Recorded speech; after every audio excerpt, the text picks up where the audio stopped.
Oops. So we can take one question at the end of each speaker's presentation, and then we'll save the bulk of them for the very end of everybody's presentation. We'll the three of us will monitor the chat and the raise hands, and but we'll just one question after each presentation, and Chen's going to introduce each person. And if there's any questions, please let us know, and I will put the YouTube channel link in the chat so that you can visit that any other time for our other seminar presentations. So at this point in time, it's my pleasure to introduce Gerhard Sonnert, one of our co-PIs in the department, and he's going to introduce our former colleague and special guest along with his crew today, Chen Chen. So go ahead, Gerhard. Thanks, Cindy. Good morning or good evening, as it may be. My name is Gerhard Sonnert. I'm Senior Research Scientist in the Science Education Department. And it's my tremendous pleasure to welcome Professor Chen Chen back to the Science Education Department. Since 2022, he has been an assistant professor of STEM education at Hong Kong University. But before that, he had been a stalwart member of the Science Education Department for more than a decade. While he was still a doctoral student at our education school, he started working with Matt Schneps on dyslexia research in 2010. After he graduated with his doctorate, we were fortunate to keep him as a postdoc working on a variety of our large data sets. Over the years, he has been truly prolific and made numerous excellent contributions to the research literature in science education.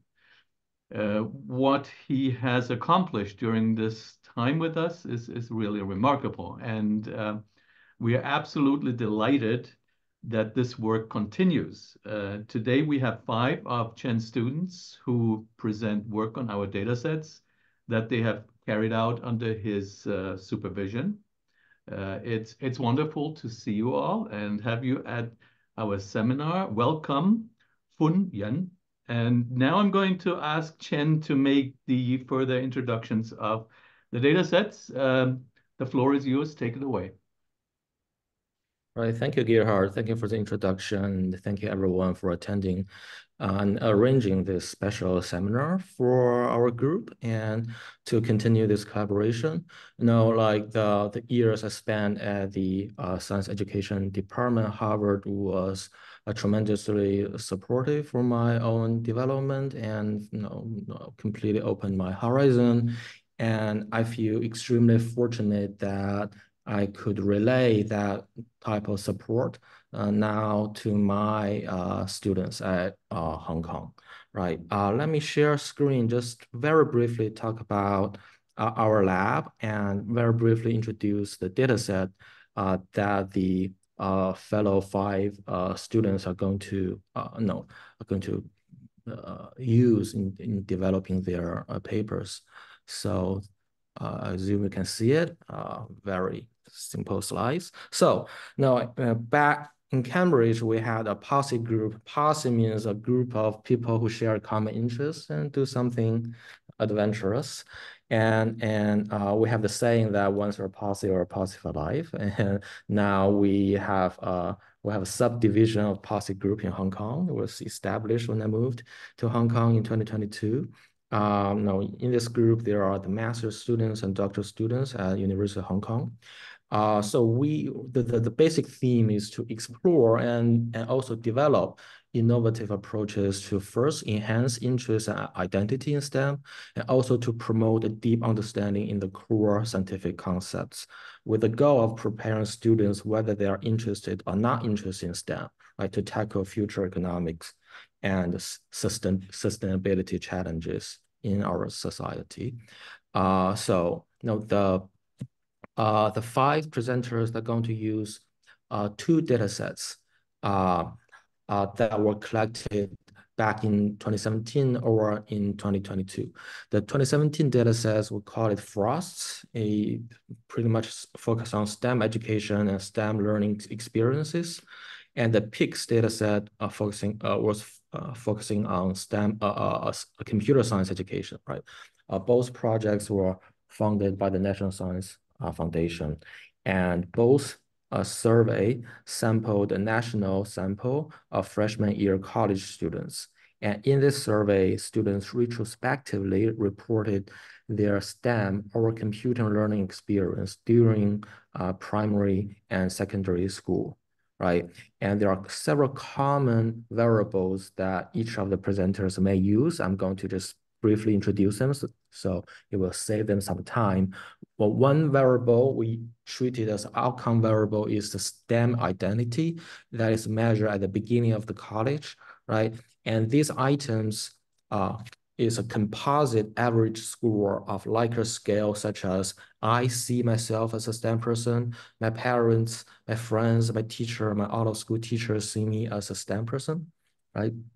And we sum them together and standardize them, right? So we treat it as a continuous variable. And another outcome interest is STEM career interest, or in the PICS datasets, we use computer science or computing related career interest measured at the beginning of college. So students will select from a list of 24 possible career goals, career category. Some students may treat it as a binary, like STEM or non-STEM. Some students may treat it as a categorical, like engineering, science, medicine, health, and completely unrelated to any of the STEM, right? So these are usually categorical data, so we would have to use logistic or multinomial logistic regression, right? And in most of the cases, we controlled for the beginning of high school STEM career interest, and gender is a very important variable. Sometimes we run interaction effect with it. And we control for parental education and parental STEM-related occupation and some other Euro suspects, we call it, that may be correlated with students' STEM affinity, right? So that's pretty much set up the stage for the data sets. And you can pretty much foresee that there are obvious limitations, is that we didn't go to the details of what's happening in everyday classroom, right? So this is a national large sample. We are looking for patterns. And if some of the knowledge we already developed from individual small scale study can be generalized in a national sample, right? And hopefully knowledge generated from this study may inspire future study in much greater fine-grained detail, right? And first presenter is Jiaojiao, right? Miss Hui Jiaojiao. Jiaojiao is a outstanding student of mine from last year. She was a physics major, and first let me end my slides. How do I? Yeah. So Jojo, can you start putting your slides? And she was a physics major, and she has been a middle school physics teacher for a few years before she joined the science education master program at University of Hong Kong. Her thesis was about this macro to micro or reverse the order transition when students learn physics. Very interesting work. And she has been a research assistant in my lab in the past 1 year. Now, this paper is actually published early this year. And the role of media in influencing students' STEM career interests. And the back story behind this article was actually inspired by Joe Black's course that I took from Huxley, right? So it will always bring fond memories. All right, so Jojo, I will leave the stage to you and can start. Okay, thank you. Good morning and good evening, dear professors, researchers, educators, and friends. My name is Jiaojiao, and I am a master's student of last year's study at the Hong Kong University. Thank you for coming here. And today I'm going to talk about the research called The Role of Media in Influencing Students' STEM Career Interest. And this paper has been published in the International Journal of STEM Education. Okay, let's start from the motivation part. We all know that the younger generation live in the information era and all kinds of digital media are pervasive in their lives. Media can be defined very broadly. Traditionally, people can learn STEM through printed materials like books. They can also learn STEM through images and sounds such as TV, videos, and video games. And with the development of the internet, various apps offer a new way to learn STEM. As of 2019, the US teens aged 13 to 18 years old consume an average of 9 hours, 49 minutes of media per day. This caused many scholars debated whether media consumption will negatively impact or provide opportunities for students' STEM career interests. And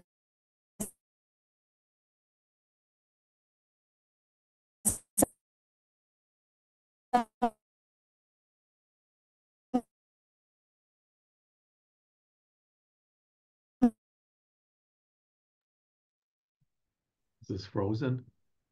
No, Jojo, your sound is kind of going in and out. some theories also suggested the mechanism way to emphasize on how media consumption constructed people's identity. And finally, situated expectancy value theory suggested two indirect effects through identity and personal value system. However, many previous studies did not distinguish direct or indirect effect and different pathways in one framework. And secondly, there are many types of media, and they may influence students' STEM career interest through different pathways, but seldom studies compared and investigate them. And finally, students' STEM consumption during high school might influence students' STEM career interests at the beginning of college, but little studies investigate this kind of time-lagged effect. So to address this gap, we ask two research questions.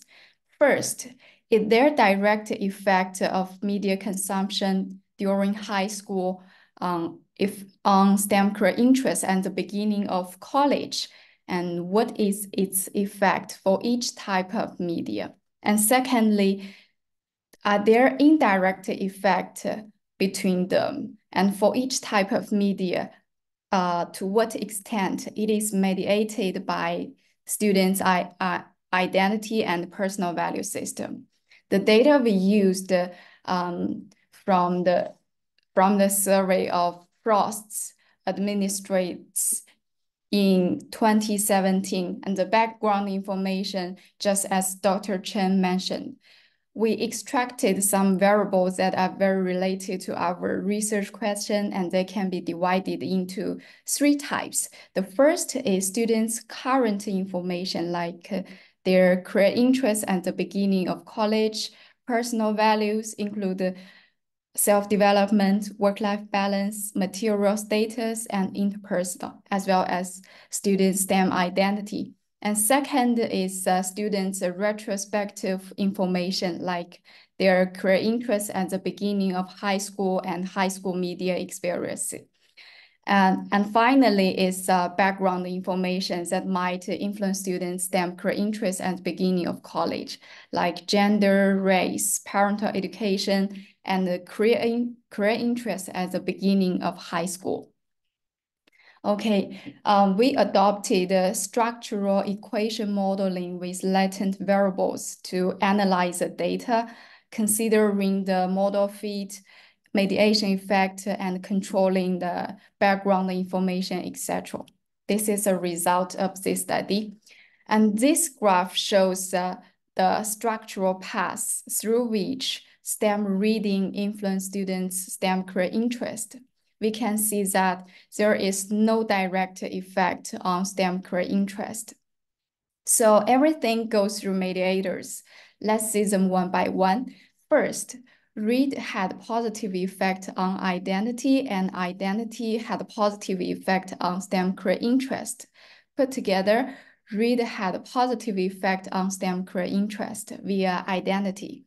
And second, read had negative effect on work-life balance, and work-life balance had a positive effect on STEM career interest. So read had a negative effect on STEM career interest via work-life balance. And thirdly, read had a negative effect on material status, and material status had negative effect on STEM career interests. Put together, read had a positive effect on STEM career interests via material status. This kind of positive effect is a product of two negative effects. And finally, read had a positive effect on interpersonal, and interpersonal had a negative effect on STEM career interests. So read had negative effect on STEM career interests via interpersonal. So the total effect is not significant. This is because positive effects and negative effects canceled each other. And this is the effects of STEM TV or game. Still, there is no direct effect on STEM career interest at the beginning of college. So nearly all influence comes from mediators. First, TV or game had a positive effect on identity, and identity had a positive effect on STEM career interest.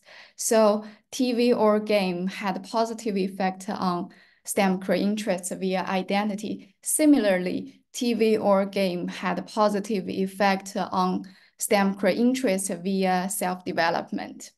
And next, TV or game had a negative effect on material status, and material status had negative effect on STEM career interests. So TV or game had a positive effect on STEM career interests. This is also because of two negative effects. And finally, TV or game negatively affect interpersonal, and interpersonal negatively affect students' STEM career interests. But put together, TV or game do not have the significant effect on STEM career interest via interpersonal. Put together, the total effect was significantly positive. And the most of the total effect comes from identity with 75%. Okay, this is the effect of STEM apps. There is also no direct effect on STEM career interests at the beginning of college. So everything goes through mediators. The first app had a positive effect on identity, and identity had a positive effect on STEM career interests. So app had a positive effect on STEM career interests via identity. And similarly, app had a positive effect on STEM career interests via self-development and work-life balance. Next, app had positive effect on material status, but material status had negative effect on STEM career interests. Put together, app had negative effect on STEM career interests via material status, and similarly, app had negative effect on STEM career interests via interpersonal. The total effects was not significant. This is also because different effects canceled each other out. Okay, if we put each type of media's effect together, we can find that this graph is so complicated. Because, each path actually tells us a story. Because of time limitation, we just take one as example. We can look at this path from TV or game to identity and then to STEM career interests. Our model indicated that among all examine the medias, STEM TV or game was the only contributors to the total effect. And the most of the total effect comes mediated by STEM identity. Therefore, we inferred that compared to STEM books reading and the STEM apps using or developing, STEM TV, videos, and video games can provide more positive role models and make it easier for teenagers to construct their STEM identity and believe that I am a STEM person. And based on the theories we mentioned before, like CT or SEVT, STEM TV or video games might use some storyline and role play, etc., to provide more frequent and more immersive modeling or experience, to provide to make the STEM activities more acceptable and more attractive. And then it is easier for adolescents to think about, and am I similar to these people? And then they can construct their own STEM identity.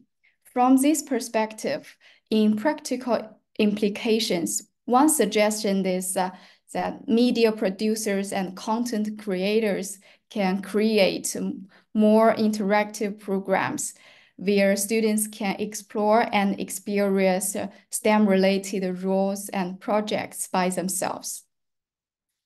Okay, in summary, there are three most important information. The first one, there is no direct effect of STEM media consumption during high school on STEM career interests at the beginning of college. And secondly, only STEM TV or video games viewing had a significant total positive effect. And lastly, STEM identity is a key mediator between STEM media exposure and STEM career interests. Okay, that is all of my presentation. Thank you.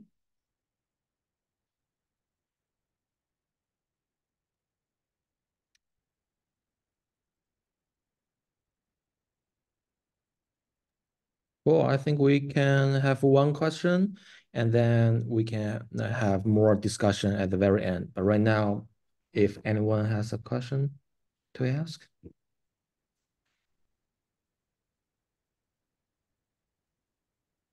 If someone has a question, feel free to unmute and ask.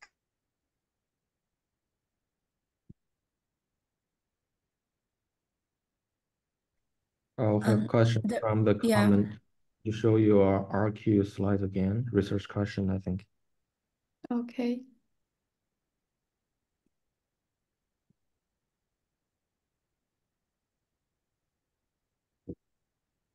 Yeah, what's the question?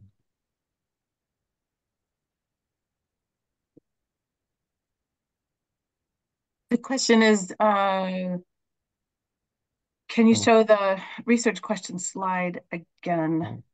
So Janice has a question. Can you clarify what interpersonal mean? Okay, let me see.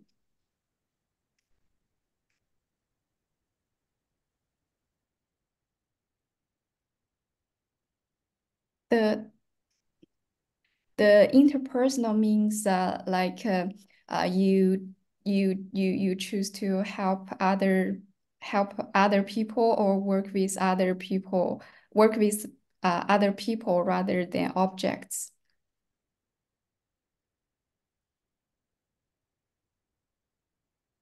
Yeah, so basically means value interpersonal relationship. So may I ask a question on your research question too? How you generate your hypothesis based? How could you generate your hypothesis? The media consumption during high school may have an indirect effect to the STEM career interest at the beginning of college. Based on what theory or based on what you generate your hypothesis? Thank you. This hypothesis generated by the situated expectancy value theory.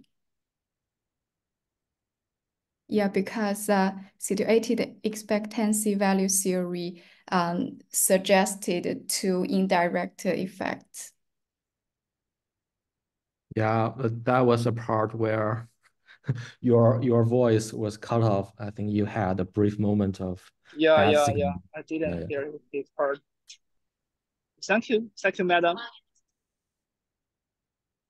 All right, so I think we can save questions to the end. Now we need to move on to JC, right? So our next presenter, is JC Chen Jiaxin. JC is a chemistry major, has been a teacher for quite a few years. And before she joined the STEM education master program at University of Hong Kong, past 1 year, she has been a research assistant for me and in my lab, tremendously helpful. And well, in the meantime, she is a tutor for auto school programs, which is actually illegal in China. So she has to do everything underground, and she could be arrested anytime. So let's listen to what she has to offer.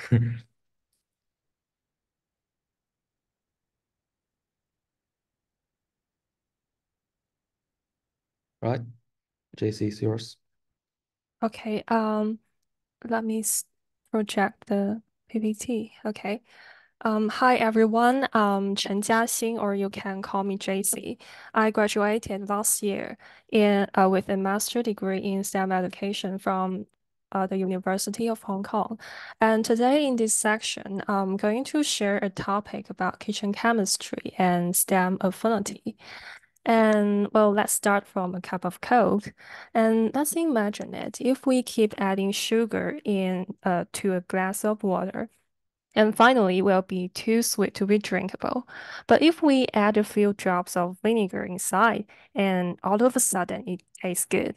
And this is how Coca-Cola works, and also a simple example of kitchen chemistry. So what is kitchen chemistry? Actually, it is an educational approach that invites people to learn about science behind food by cooking food. And to get a tasty dish, and people may apply knowledge from different fields like chemistry, like biology, and they usually stay in the family kitchens using utensils, using recipe instead of experimental equipment and formula. So compared to a traditional science course, kitchen chemistry makes science and life more relevant, and we can easily see people share the food they cook with. Oh, sorry. We can easily see people share the food they cook with others. They talk about science like they talk about everyday life. So with all the characteristics above, you might wonder what kinds of effects does kitchen chemistry have?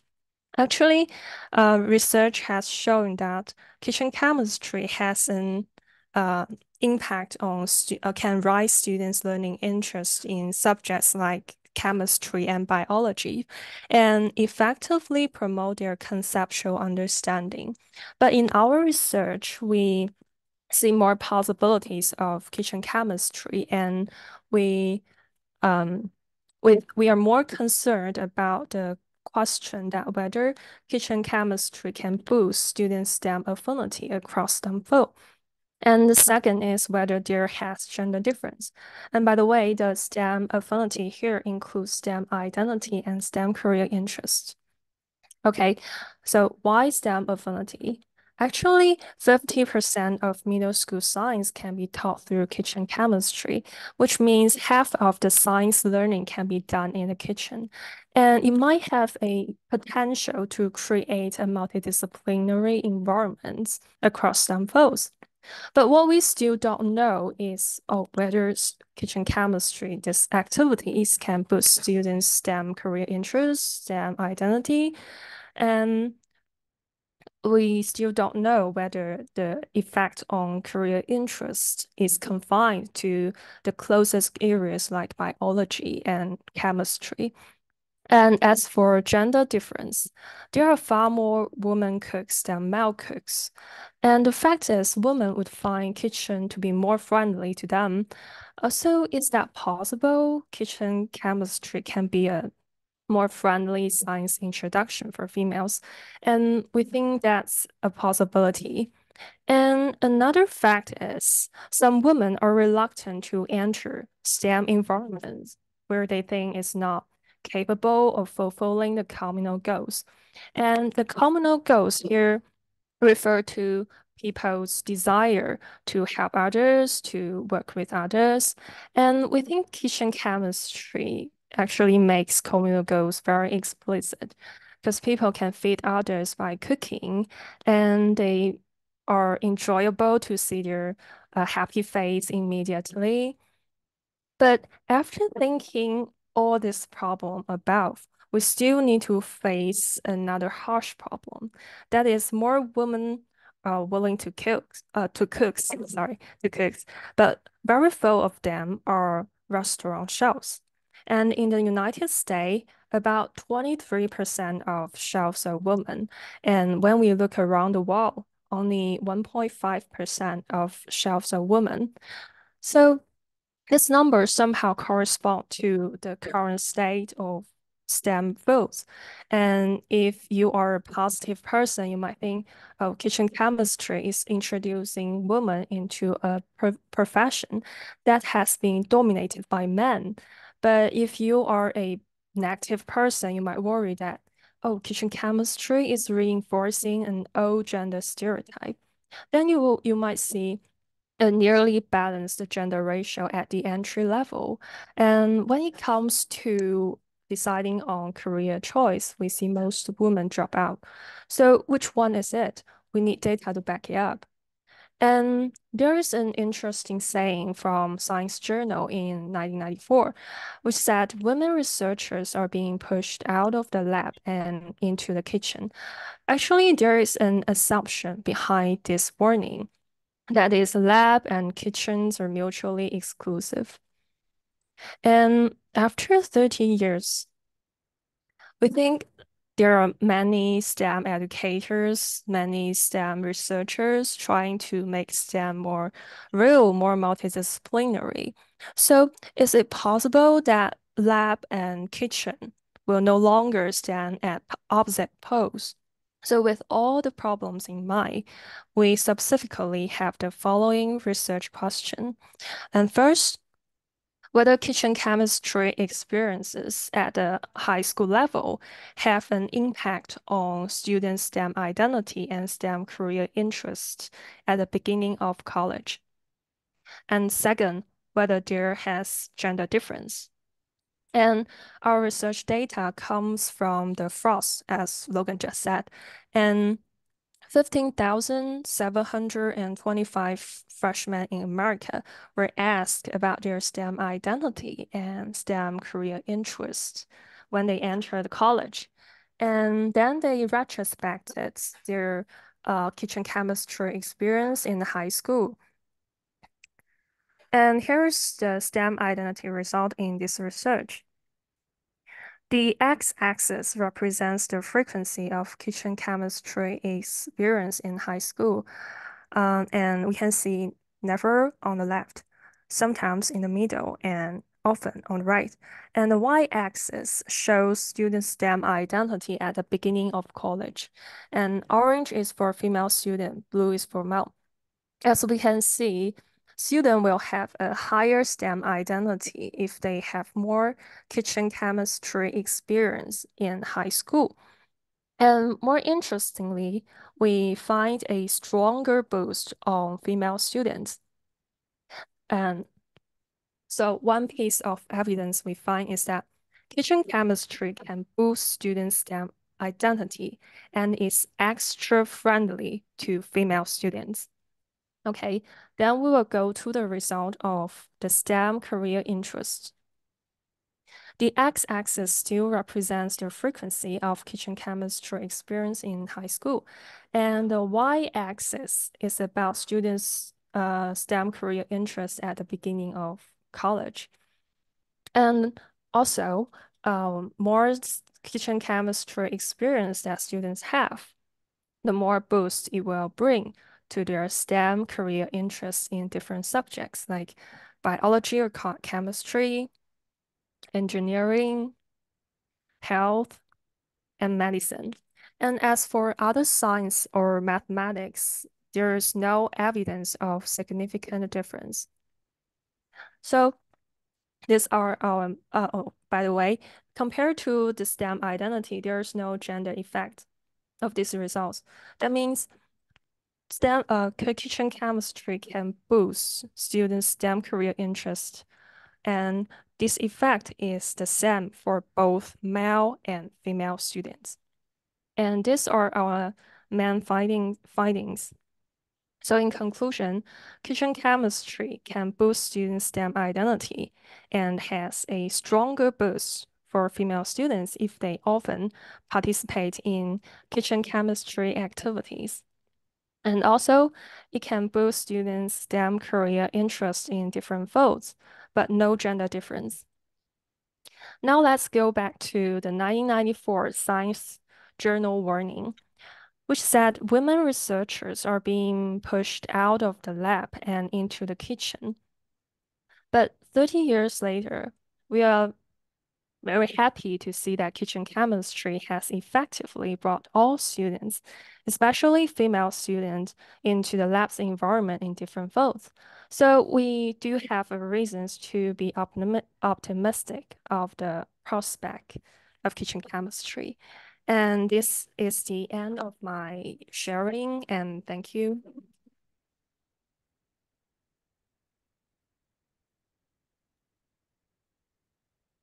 Thank you. Questions?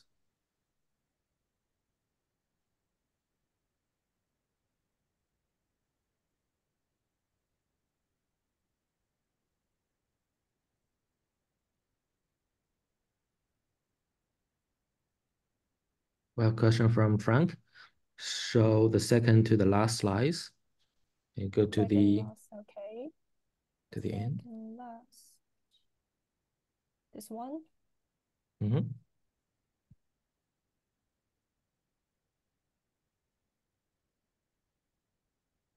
Have a question? There is a question from Remy. Remy, yeah, you can just go ahead and. Yeah, Remy, just go ahead and ask. Oh, I'm okay if Frank has a question. No, Remy, you go first, please. I'm trying to decipher the last result. Thank you. So I'm curious. I'm assuming these are associations between kitchen chemistry and STEM identity. And from what you've read, what do you think are the factors that link these two things together? I know that wasn't part of the analysis, but just your own sense of why these are related. You mean the relation that between kitchen chemistry and STEM identity, a potential explanation, right? A potential explanation, yeah. Okay. So one of the potential explanation is that actually kitchen chemistry can create a environment where students can practice and operate the tools and like ingredients and chemical materials, and with controlling change over time. And that means students is easier to being a STEM person immersively before they knowing completely about the applicable STEM content behind food. And we think it's easier for students to have a satisfaction or confidence if they see the happy face of the people who eat or share the food and accept the gratitude from them. So I think that may be a possible explanation that kitchen chemistry can improve their STEM identity. And just to confirm, the variable that you use, the item used the phrase kitchen chemistry? Well, actually, in the questionnaire, we use a very simple question. It's asking students if they have a kitchen chemistry experience in high school, but we don't know what they exactly do in the kitchen.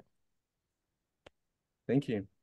Yeah, the question used the wording kitchen chemistry, and in the parentheses, the question had, for example, baking and cooking, and so it used kitchen chemistry with some examples. With some examples. Yeah.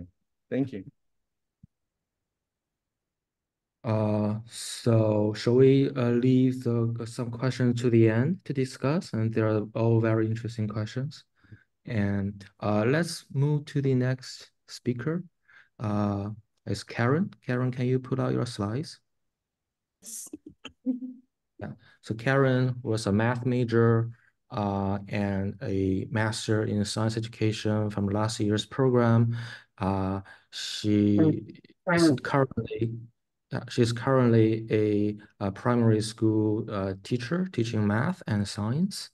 Yeah, so this is a research about makerspace experience, and in many ways, the analysis shares similarity with JC's paper you just seen. So yeah, go ahead, Karen.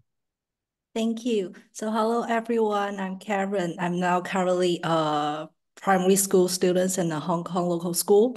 So today I'm going to share with you about the topic is high school makerspace experience and college STEM affinity. It's narrowing the gender gap in STEM identity, but widening it in STEM career interest. So everyone can be a maker. Makers are people who design and make, no matter you are young or old or you're a teenager. So if you can design something and make something, it means you are makers. And for makerspace is a space with tools, materials, and training and community for makers. So you can see if there's a library or a museum, or even if your lovely bedroom with different tools, that can also be a makerspace if you can make or design something. And as of 2021, there are more than 2,000 makerspace are operating worldwide. So there is a really sharp growth of makerspace. And Sherry Lassiter noticed that the number of Fab Labs in the world has been doubling approximately every 18 months for more than a decade. This is as we know as last law. And makerspace in STEM education. The learner's makerspace experience can increase their knowledge creation, design thinking skills, and through their work with others, their collaboration with others, and they can know more how to work well with different peoples, and also improve their self-efficacy. And for STEM affinity, there are two constructs. The first one is being a STEM person. It is as we call STEM identity. And the second one is joining the STEM career pathways, as we call the career interest. So for these two things, the first one is STEM identity. STEM identity is about someone is feel really comfortable when they are doing science. So for those people who feeling very confident in doing science, they have the potential to get success in the future, like STEM career. But however, although they have the potential, they may not really be interested in working in a STEM related field. So that's the reason, one of the possible reason that researchers found that there is a leaky pipeline of the STEM interest, that through the learner's development and the less people will be considered to work in a STEM related field, and they have the decreasing interest in STEM related career. And so it is quite important for us to consider STEM identity and career interest in two separated ways. And we may start to think that, is it possible that for some of people who joined many STEM related activities will help them to get well to work have the confidence and get well in STEM related fields. And although they may have a very good STEM identity, they may not even interested in working in a STEM related field in the future. Or we may start to think that if one have a really high STEM identity and through joining more and more STEM related activities, will they be more, have stronger willing that working in a STEM related field in the future? So the next thing is we may consider that gender in makerspace. So makerspace on the surface share much boy club culture. Is that in makerspace there are many tools or materials or even machines that boys may consider them as a toy. But however, actually makerspace do not necessarily alienate women because they are professional goals that women in STEM value can meet. The first one is afford opportunities to work with different peoples, and through working, they can help others. And they are make and design something. So they are solve the authentic problems, and they can, through what they design and what they think, to serve the human needs. We have two research questions. The first one is, are makerspace experiences during high school associated with STEM identity and STEM career interest at the beginning of college? And the second one is, can makerspace experience narrow the gender gap in these two constructs? So the two constructs, one is STEM identity and the second one is STEM career interest. And the sample also adopted the FROSTS and collected a national random sample of college students at the beginning of the fall semesters and sampled 119 institutions with 15,725 students. And we mainly measure three things. The first one is the STEM identity of students at the beginning of the college. And the second one is STEM career interest at the beginning of the college. And the third one is makerspace experience during their high school. And to predict STEM identity, we've used the regression analysis. And to predict STEM career interest at the beginning of the college, we used logistic regression. And let's move on to the result. The first part is mainly about the STEM identity as a function of makerspace frequency and its interaction effect with gender. So from the bottom, you can see there is maker activities or events they join during high school age. It is never, sometimes, or often. And this side is about the predicted STEM identity at the beginning of the college. From the result, we can get the first one is sometimes versus never had a positive effect. So we can look together for sometimes they had a positive effect, and for often they had an even larger effect. And for the blue lines means male and the orange one means for female. And we can see the blue one is at the is higher than the orange part. So we can find that males had a STEM identity than did females. And the more makerspace experience was associated with higher STEM identity for both males and females. And we can see the difference of the length of between the female and male we can find that the gender gap in STEM identity was no longer statistically significant when makerspace is equals to sometimes or often. This is about the predicted STEM identity. And for this part, it's about predicted probability of STEM career interest at the beginning of college as a function of makerspace frequency and its interaction effect with gender.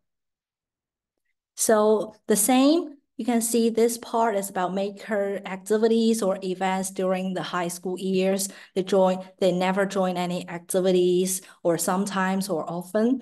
And for this side, it's about predicted STEM career interest at the beginning of the college. So from the result, we can find that the first one is only often had a significant effect. And still, the blue part is about male and orange part is about female. Males were more likely to have STEM career interest. And there's a significant interaction effect between often and male. Only for often and male. Because we find that makerspace was possibly associated with STEM career interest only when it's done often and only for males. And the difference in length, we can find that the gender gap in STEM career interest is widened when makerspace was done often. This is for us to consider more. And for STEM identity, we find that more makerspace experience were associated with a stronger STEM identity, and makerspace effectively closed the gender gap in STEM identity. And for STEM career interest, only participating in makerspace activity often was associated with increased STEM career interest, and this boost only applied to males. And frequent makerspace participation widens the gender gap in STEM career interest.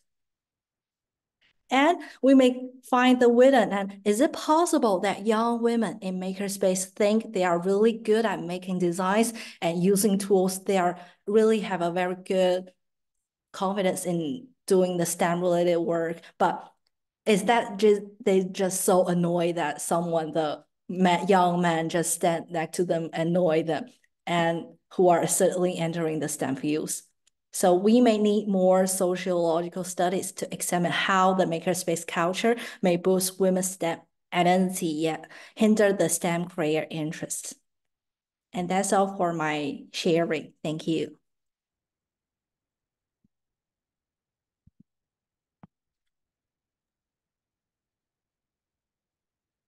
Thank you very much. Questions about makerspace?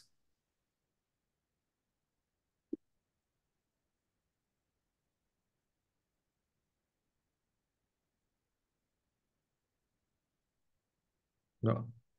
It'll be interesting to get data on single gender experience makerspace.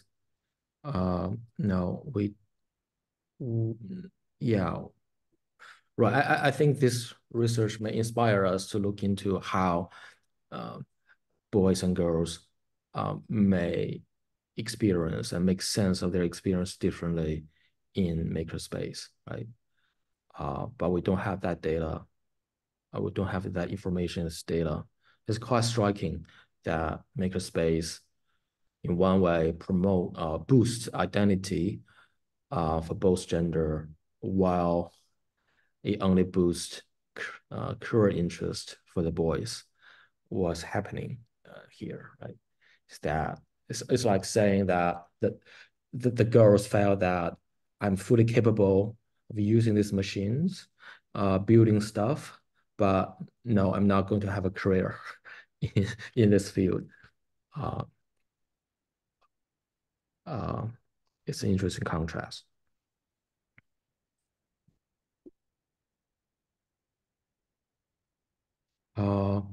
So, well, if you have more questions, maybe you can type in is it possible that female are more motivated at makerspace to enter career in the A of STEAM, in the art? No. Is it possible the art component is most motivating part? Karen, do you have your response?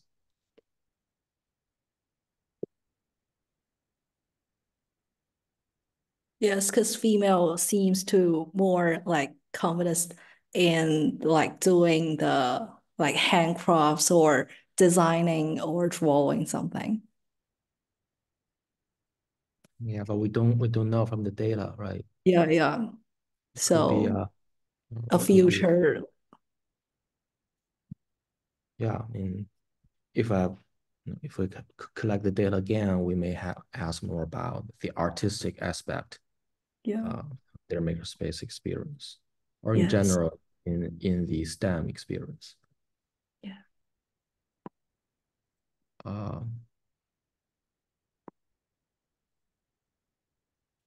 Kara had a question. It's an interesting question, right? Are we aware of any other similar studies that showed narrowing gap in identity, but no effect, or maybe even widening gap on career interests? Do we have? Yeah, go ahead. I'm just wondering about very interesting paradoxical finding in Karen said there's some sociological study, but I'm just wondering, how, are there any kind of studies that could be designed to find out more about this?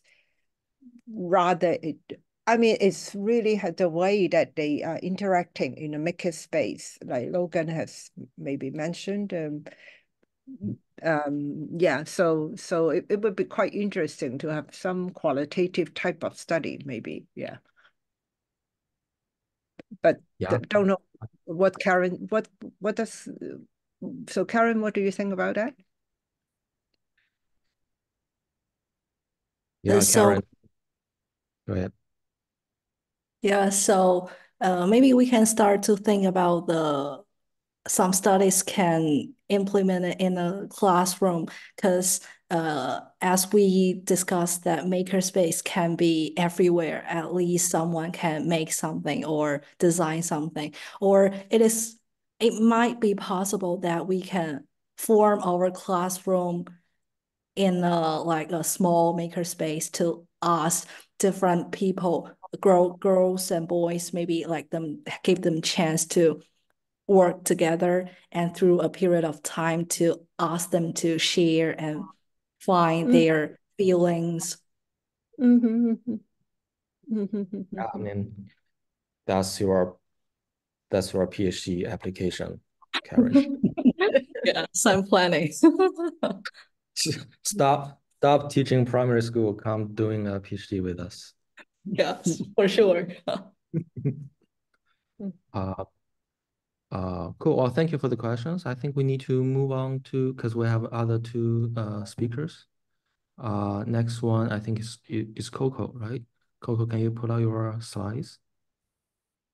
So Coco was a major in early childhood education and master students in STEM education last year.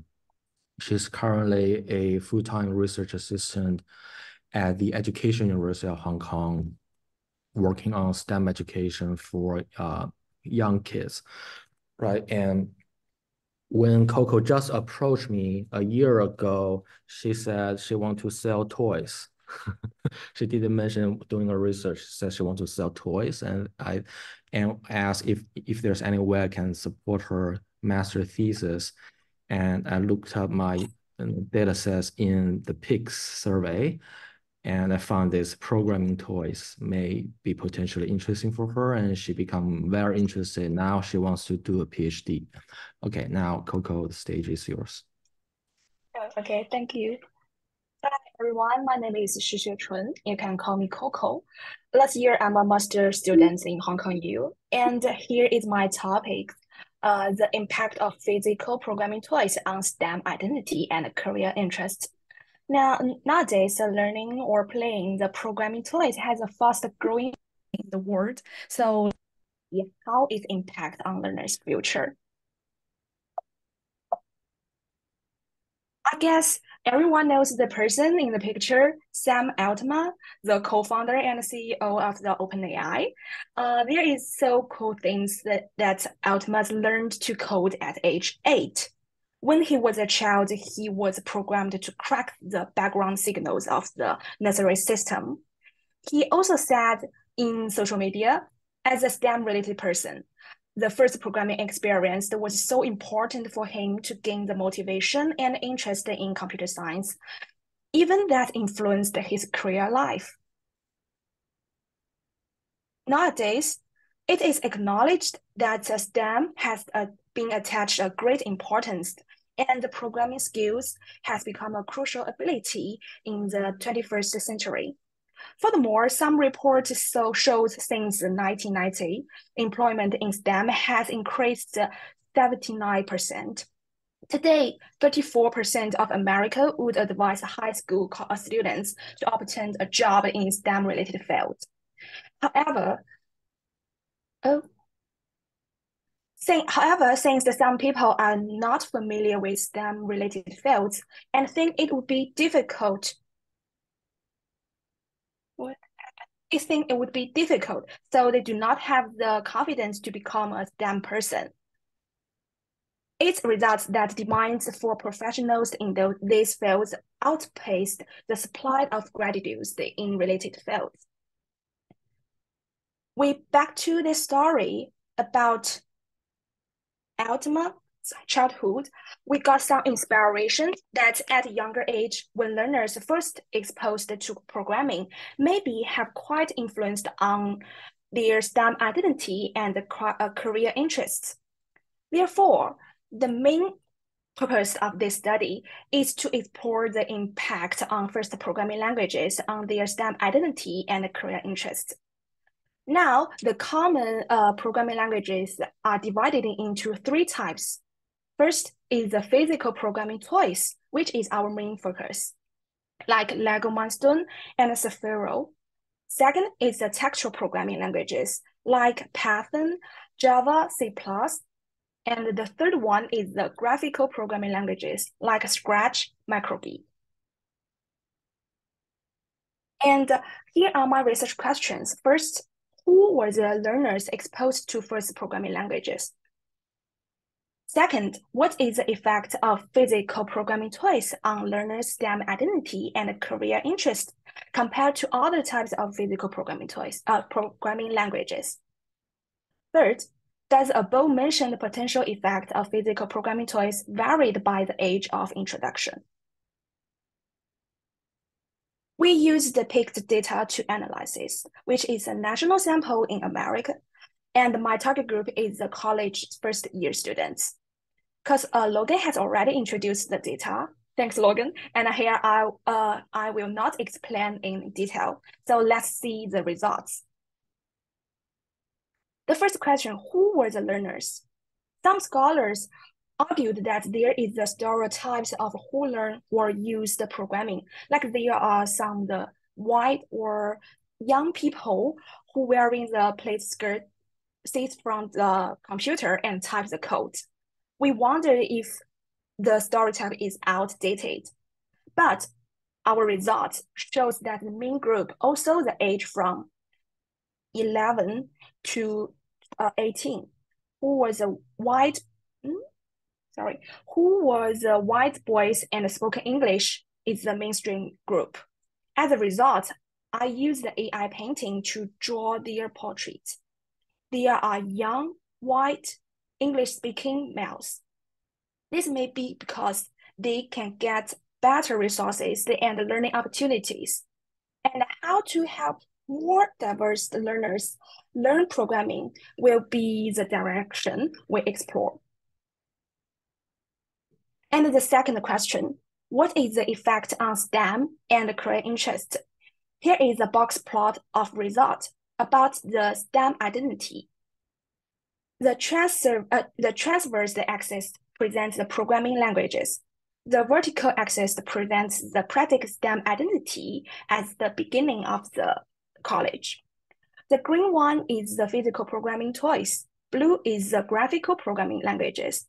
Purple one is the textual programming languages. And the red one is the group who had no experience before college. The results showed that learning textual programming languages had the greatest impact on developing their STEM identity. The second is the programming toys, which is stronger than graphical programming languages. The most interesting thing is,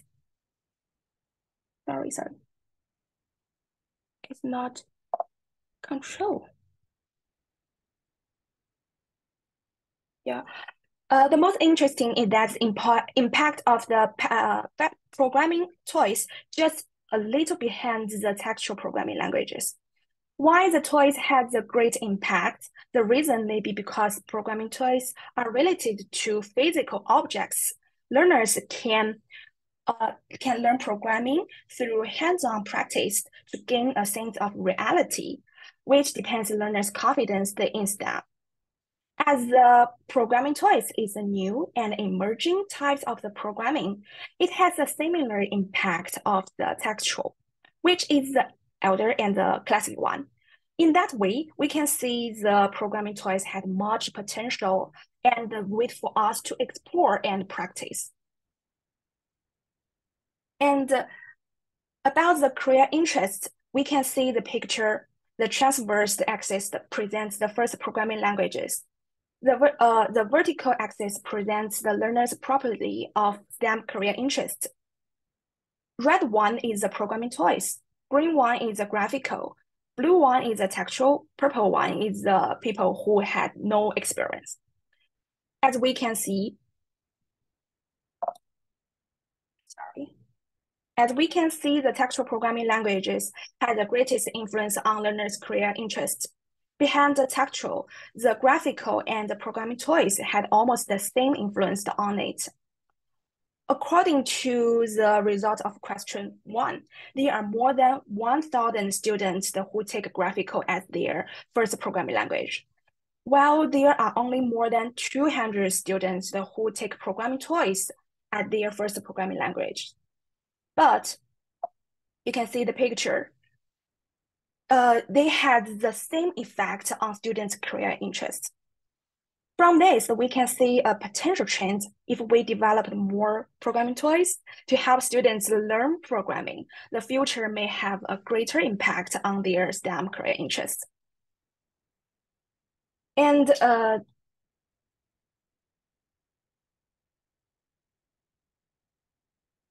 the third questions, we wondered whether the effect of physical programming toys varied by the age of introduction. For this question, we have two hypotheses. One is based on the scaffolding theory. On the left side, scholars emphasize that in different stage, adults need to give different scaffolding technology to support their learning. As the physical programming toys is a more friendly, playful, and hands-on objects. According to that, we hypothesized that it may be suitable for the specific age, such as younger children. The other hypothesis is based on the lifelong kindergarten theory. On the right side, the scholars believe that whatever learners at each stage, they always should learn by playing. According to that, maybe programming toys are suitable for every age. The result of STEM identity in this picture shows all these three programming languages and age has interaction effect. Transverse axis presents the age first introduced the programming languages. Vertical axis presents the predict the STEM identity. The dashed line presents the group had no experience before college, and the red one is the programming toys. Green is the graphical, and the blue is the textual. Both textual and graphical showed that their influence gradually increases with age. On the contrary, when programming toys as the first programming languages, their influence on STEM identity will gradually decline with age. In other words, the younger people are exposed to programming toys as their first programming language, the greater the impact on their STEM identity. It proves our hypothesis of scaffolding is right. The result of career interest shows that there is no significant interaction effect between programming toys and age. Based on the question 2, programming toys has the impact on career interest. That means in every age, programming toys had the same effect on their STEM career interest. It proves our hypothesis of lifelong kindergarten is right. According to the result of both identity and career interest, we cannot say either of our hypotheses is absolutely wrong or right. Programming toys had different roles in different situations. For identity, the earlier learners start to play hands-on and easier programming toys, the more confident they may be, and the easier they will see themselves as a STEM person. For career interests, which are closely related to their future, programming toys have been playing their great role in every age. This further illustrates the potential of programming toys. The detail influenced or practiced are waiting for us to explore in the future. So that's my findings. Thank you for watching. Right, thank you, Coco. We have time for one question.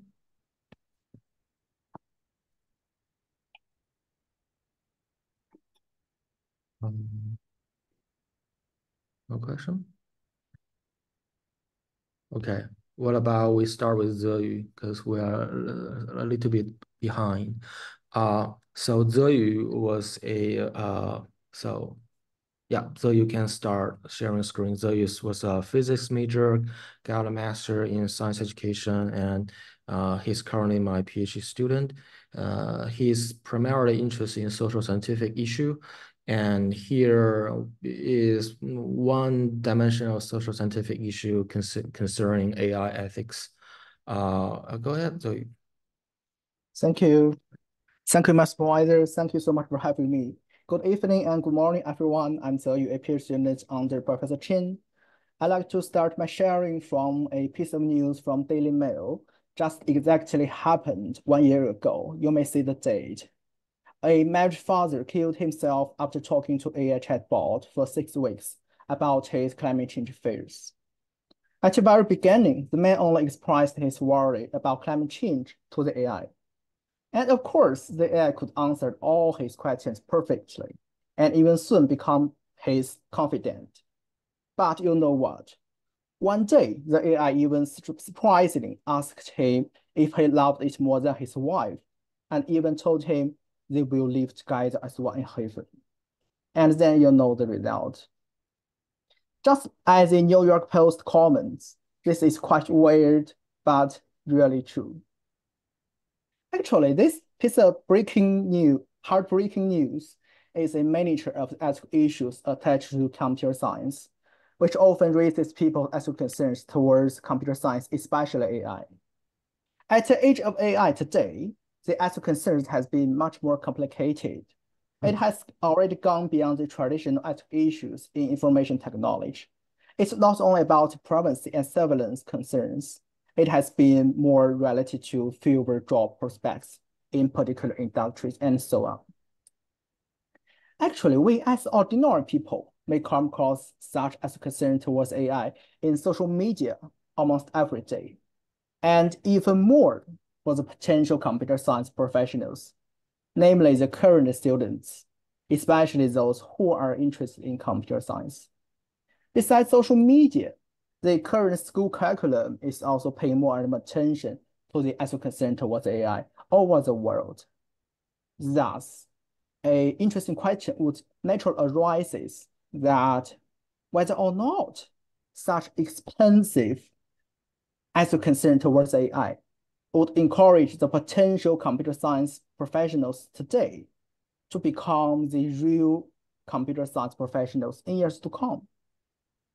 You may have a quick guess intuitively, and you may realize the answer may not be very plain.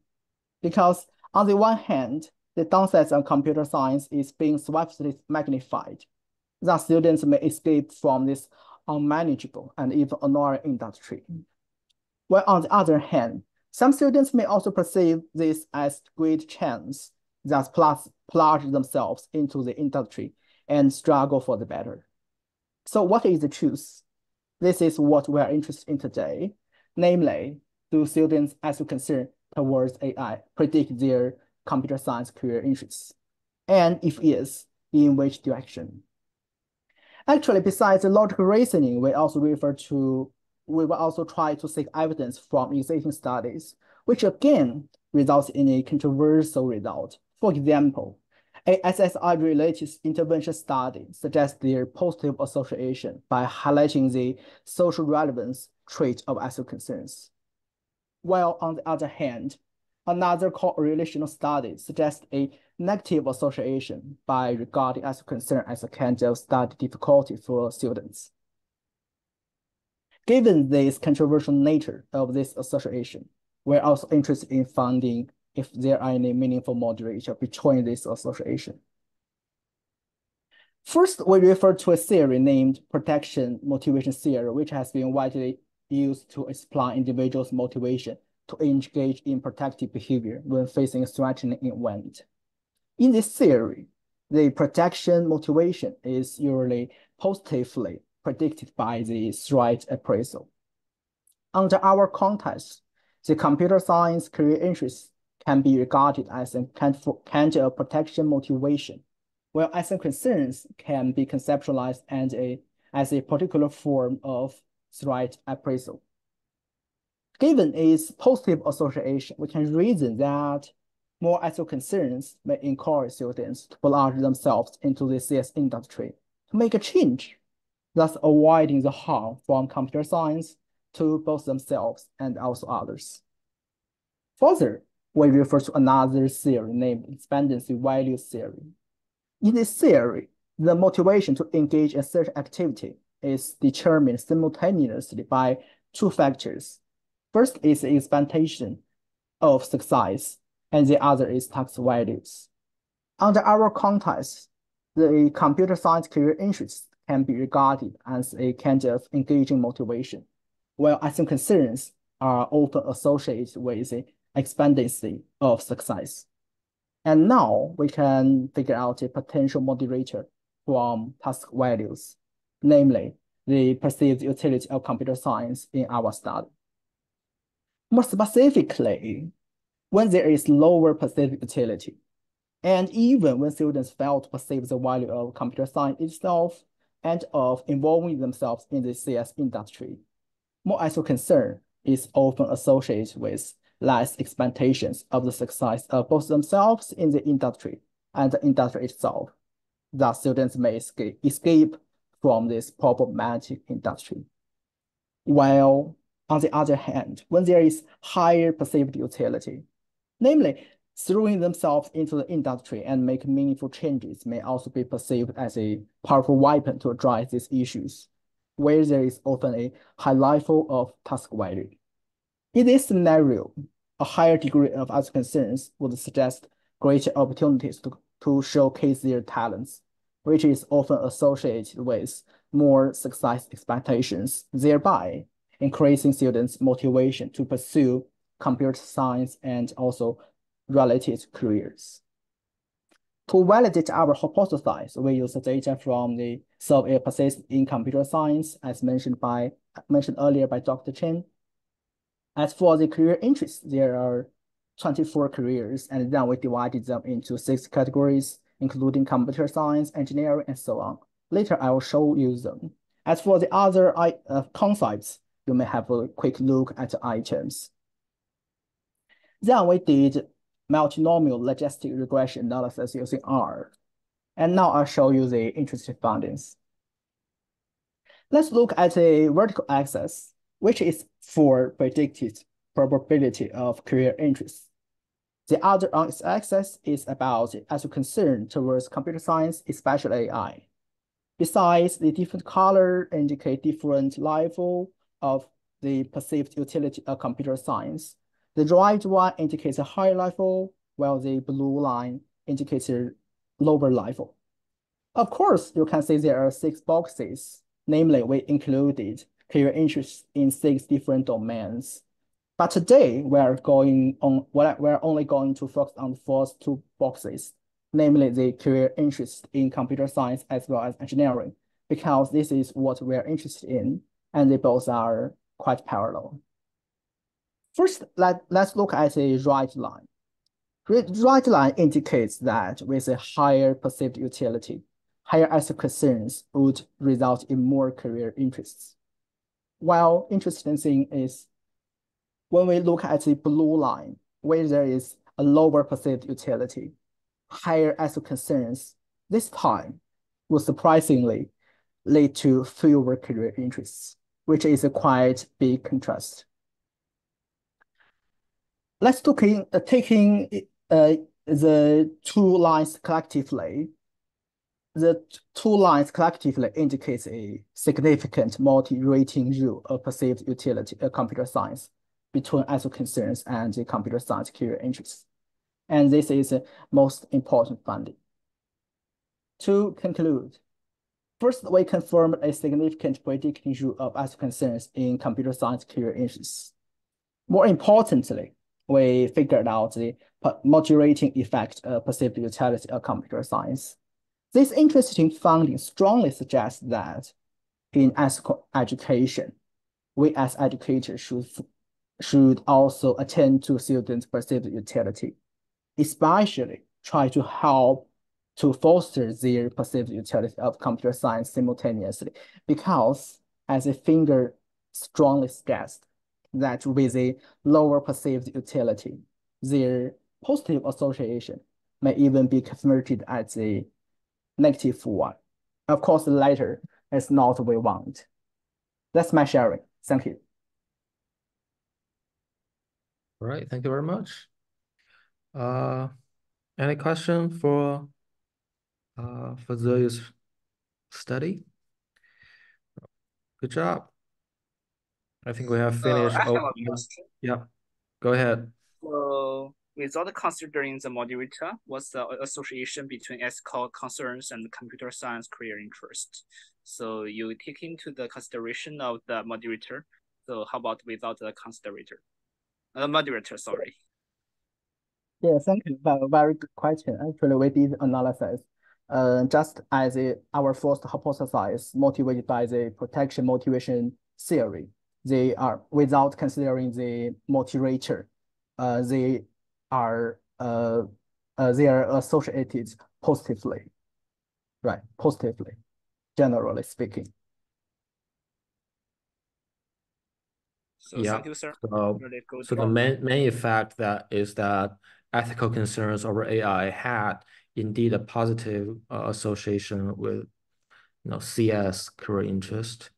But if we include the moderator, we realize that the effect mostly come from those who consider computer science to be useful, right? So it doesn't apply to those who are kind of cynical to computer science or computing, the function of computing.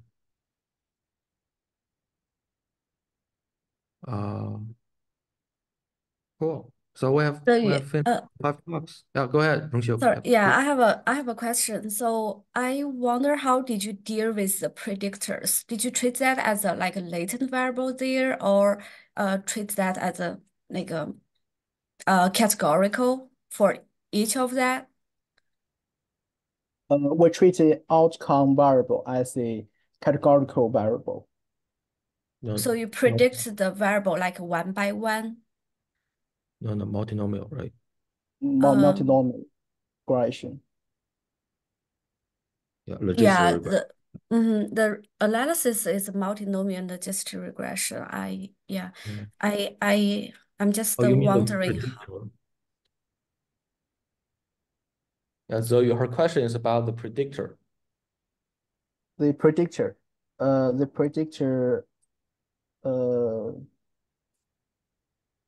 is as a concern. We treat as a latent variable. So you kind of treat do the a CFA and then get a latent score for that. Is that how you? Yes. Okay, thank you. Yes, thank you. Yeah, I think technically we did a factor analysis and see the items clustered together, and we compute a composite average. Right.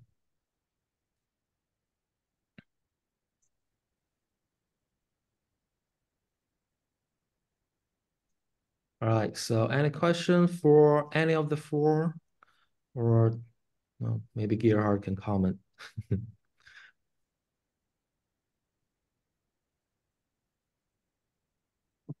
Okay, I have a general comment for all five, I guess. It's very well put together stuff. I mean, I'm very impressed by all of you, how you present the hypotheses and go through the motions in no frills, rational, reasonable ways, and then present your results. I think that was excellent. And there's also a compliment for Chen in there, because you could tell that all you students have an excellent teacher, and you can really tell that that helped you to produce that high quality of work that you have produced.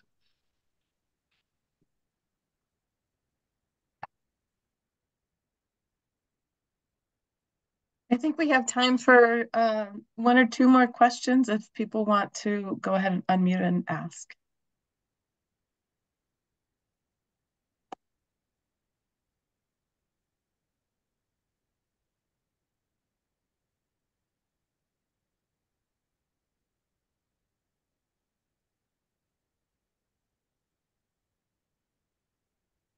Maybe I ask one question. I also appreciated very much about the high level. I'm very happy. I'm also from Hong Kong U, and we have all this great master student. I just a bit wondering, like, what's your next step?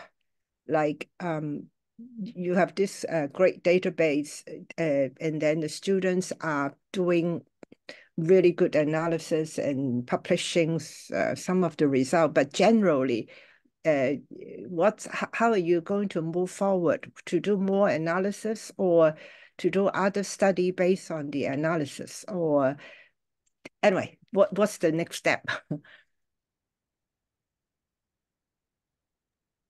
Maybe for you, for Logan, or maybe for the student, whether you want to continue to do your further work in PhD study, or so what are the continuing work? Yeah. I think the advantage of the how this lab work is that students kind of choose the question that they're most interested in and most consistent with their career goals, right? So you can see Coco, she was interested in early childhood education, so she chose the program of toys, and Zeyu was interested in social scientific issues, and JC was a chemistry major, and she's interested in gender issues as well. So now each of them can maybe build on this research experience, try to publish these papers, and then continue their future study. Now they have a research question that they partially answered, and it opens to more questions. So there are plenty of new questions to ask. For me, I think I'm in a very similar situation with the students, is that each of this paper opens more question, right? And now we have some information, and some of these results are quite striking. It keeps me wonder why, right? And that helps in some way, but didn't help in other ways. So we could really work on something in a greater detail. Now we know what are the variables we're going to measure in the next step, right? Yeah, I mean, yeah, these are all really good exercise, and we'll keep collaborating with my colleagues. So make things always. It's always a fun experience working with a group.